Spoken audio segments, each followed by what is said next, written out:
नमस्कार विद्यार्थी मित्रांनो, स्वागत आहे तुमचं पवार सरांच्या इंग्लिश स्पीकिंग क्लासमध्ये। आज आपण प्रिपोजिशन इन याची काही उदाहरणं बघणार आहोत। इन हे प्रिपोजिशन वेगवेगळ्या प्रकारे कसं वापरायचं हे या उदाहरणांमधून आपल्याला जाणून घ्यायचं आहे। तुम्ही देखील या उदाहरणांवरून स्वतःचे काही उदाहरणं बनवण्याचा प्रयत्न करायचा आहे। ठीक आहे, पहिलं उदाहरण आहे शी met me in 2020। She met me in 2020। ती मला 2020 मध्ये भेटली। Second example, they talked in English. They talked in English. ती इंग्रजीमध्ये बोलले। Third, we live in India. आम्ही भारतात राहतो, किंवा आपण असं म्हणूया आपण भारतात राहतो। Number 4, it is very hot here in summer.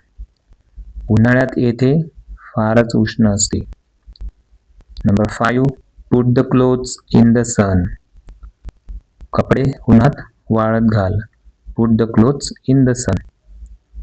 Next वाक्य बघूया, you always talk in a whisper. You always talk in a whisper. तू नेहमी कुजबुजून बोलतोस, म्हणजे कुजबुजतच बोलतो। Number 7, he is in bed. तो झोपलेला आहे, किंवा याचा असाही अर्थ होऊ शकतो की तो आजारी असल्यामुळे बेडमध्ये आहे। I have pain in my back. I have pain in my back. मला पाठीमध्ये दुखत आहे। Number 9, she places the key in the palm of his hand.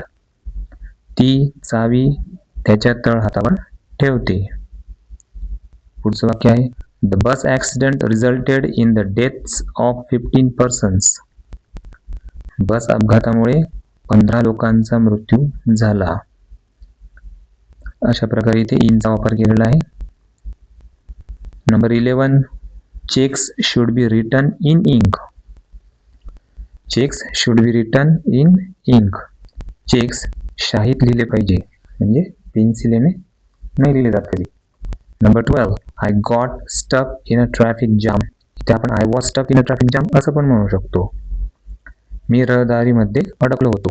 He looks at himself in the mirror। तो स्वतःला आरशात बघतो। You might slam your finger in the door। You might slam your finger in the door। तुमचा बोट दरवाजात अडकून जाऊ शकतो। तुमचा बोट दरवाजात अडकून जाऊ शकतो। आपण सांगतोय सांभाळा। What is going on in her head. What is going on in her head.